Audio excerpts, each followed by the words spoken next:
Ok, sau đây mình xin hướng dẫn cái cách mà đặt vé máy bay online qua trang chủ của vietjetair.com. Thì các bạn vào trang vietjetair.com ở đây. Rồi, nhìn phía bên tay phải có phần đặt vé nhé. Thì bạn bắt đầu bằng cách là chọn cái phần đặt vé này. Sau đó là chọn vào một chiều hoặc là khứ hồi. Nếu bạn bay một chiều thì chọn sang phần một chiều. Bắt đầu là chọn cái điểm khởi hành. Ví dụ mình chọn là Hồ Chí Minh đi, thành phố Hồ Chí Minh. Và sau đó là chọn cái điểm đến. Mình sẽ bay đi Hà Nội chẳng hạn. Ok. Và tiếp theo là chọn cái ngày mà bay. Ở đây là chọn sang ngày 1 tháng 2 đi.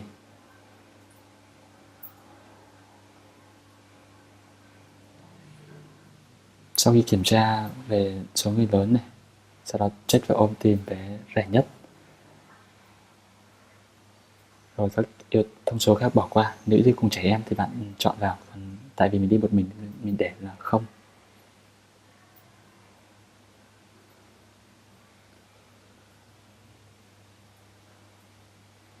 Và bắt đầu nhấn vào chỗ cái nút là tìm chuyến bay để tìm những cái loại vé và cái giờ bay nó phù hợp. Hãy kiểm tra kỹ một lần trước khi chọn nhé, trước khi nhấn tìm chuyến bay nhé.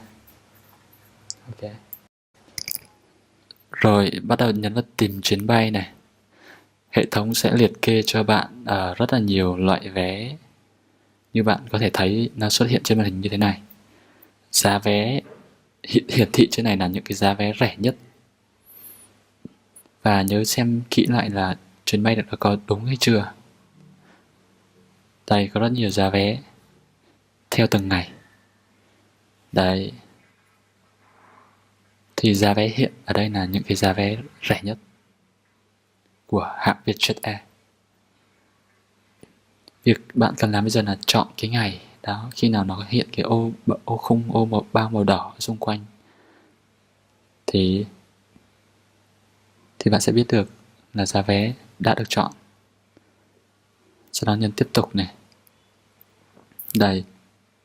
Ở đây thì nó có 3 cái loại vé là Promo, Eco và Skybox. Thì vé Promo thì không có. Còn vé Eco là vé tiết kiệm ấy, thì nó đang hiện thị ở cột thứ 2. Chỗ này thì bạn sẽ xem được cái giờ bay và giờ đến. Đây, Hồ Chí Minh, Hà Nội và tên chuyến bay. Thì vé Eco 1.140.000. Đấy, điểm bay, thời gian bay, tên chuyến bay. Còn vé Skybox bên cạnh 3.8 triệu thì là dành cho hạng cao cấp.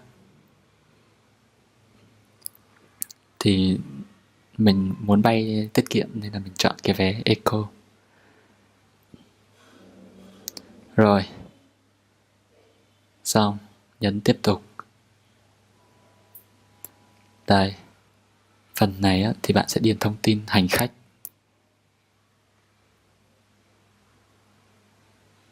Phần này khá là dễ.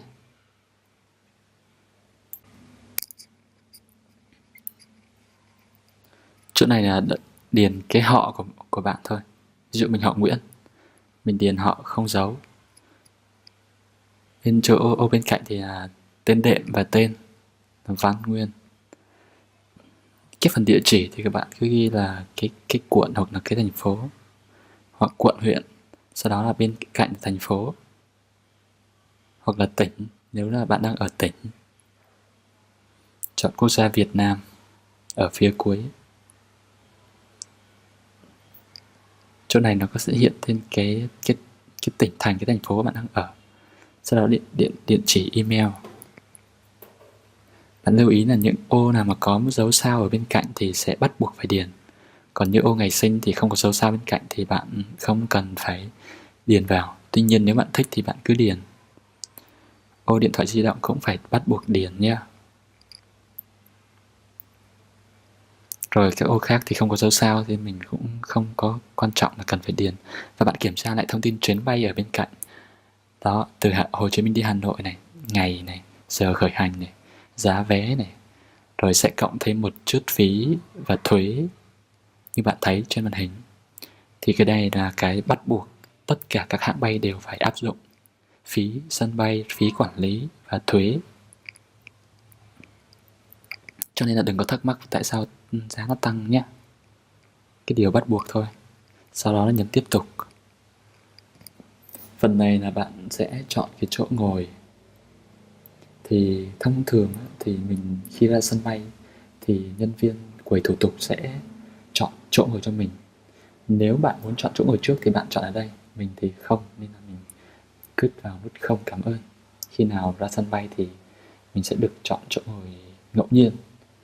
Còn nếu bạn thích ngồi cạnh cửa sổ hay thích cạnh lối đi thì bạn chọn trước ở đây. Và người ta sẽ tính 40.000 tiền phí như ở trên màn hình này. Còn mình sẽ bỏ qua. Mình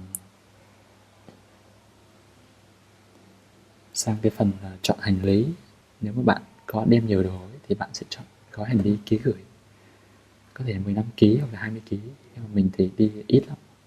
Mình cũng bỏ qua những cái dịch vụ cộng thêm như là đồ ăn, rồi là bảo hiểm, hay là những thứ dịch vụ khác. Thì các bạn có thể mua đồ ăn sẵn hoặc là không mua. Thì nếu mà bạn mua cái gì thì tiền nó sẽ tăng lên ở cột bên phải. Đó. Ở đây là cái bước cuối cùng, bước thanh toán. Thì mình sử dụng cái thẻ Visa để thanh toán. Đó. Hoặc là bạn có thể thanh toán sau ở phòng vé, nhưng mà nó cũng phải cộng thêm phí. Thì thẻ Visa thì cũng cộng thêm phí là 40.000, 50.000. Sau đó là mình điền cái thông tin thẻ Visa của mình vào. Cái thẻ Visa trả trước này các bạn có thể làm ở ngân hàng này, Vietcombank, Á Châu, Techcombank gì đó, nhiều lắm. Sau đó nạp tiền vào để sử dụng thôi. Nó gọi là thẻ thanh toán nhanh, thanh toán quốc tế, có thể sử dụng để ra nước ngoài. Nhiều bạn không có cái thẻ này thì cứ ra ngân hàng nói là thẻ Visa trả trước hoặc là thẻ Visa debit, là bạn sẽ được người ta làm gần như là miễn phí. Và phí thường là niêm, tức là nó khoảng có 100.000 gì đó. Nhiều ngân hàng sẽ miễn phí. Thì ở đây thì mình sẽ điền số thẻ này, ngày hết hạn và mã số bí mật. Thì mình sẽ che cái phần này đi. Rồi phần thông tin chủ thẻ thì chỉ cần tích vào cái ô dùng địa chỉ chính của hành khách để làm địa chỉ gửi hóa đơn, thì nó sẽ tự động điền cái thông tin vào đây thôi. Cái phần mã bưu điện thì mình ở Hồ Chí Minh nên là mình điền là 700.000. Nếu ở Hà Nội thì điền là 100.000. Nếu bạn ở tỉnh thành khác thì bạn có thể là điền theo cái mã của tỉnh thành mình, hoặc bạn cũng có thể điền cái mã 700.000 cũng được. Nó cũng không quá quan trọng. Sau khi đầy đủ thì bạn nhấn tiếp tục này. Thì sẽ hiện ra một cái ô xác nhận trước khi bạn nhấn thanh toán. Bạn hãy kiểm tra lại tất cả thông tin đã chính xác hay chưa. Tên hành khách, đó, ngày giờ bay có hợp lý hay chưa, có đúng như mong muốn hay chưa. Nếu cần thay đổi thì nhấn vào đây. Đó. Khi mọi thứ ok hết rồi thì bạn sẽ nhấn vào cái bảng, cái ô đồng ý ở cái bảng nội quy này. Thực ra rất là dài cho nên là mình cũng không đọc làm gì. Nếu bạn có thời gian thì bạn cứ đọc, hoặc là copy để đọc lại sau. Thì những điều khoản của hãng hàng không, bạn hãy tích vào ô này để đồng ý với những cái điều khoản đó. Rồi nhấn tiếp tục để tiến hành thanh toán. Người ta xử lý, hệ thống Vietjet Air sẽ xử lý cái đặt vé máy bay này.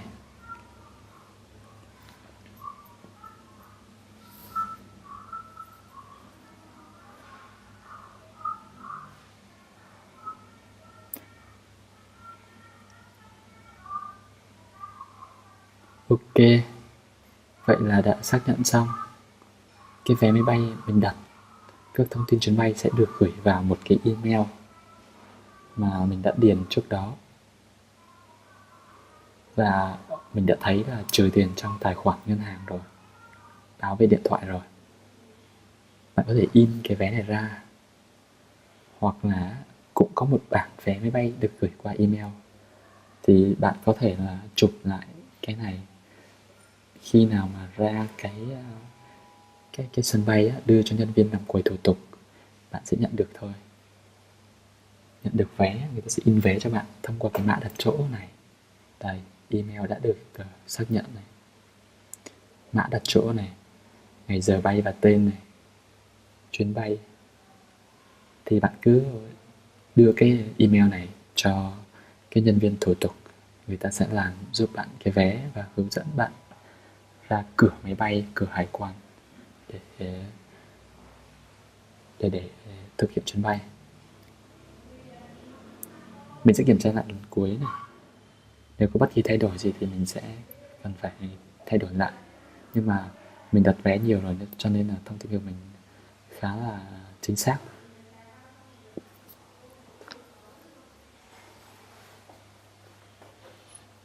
Ok, như vậy là đã kết thúc cái phần đặt vé.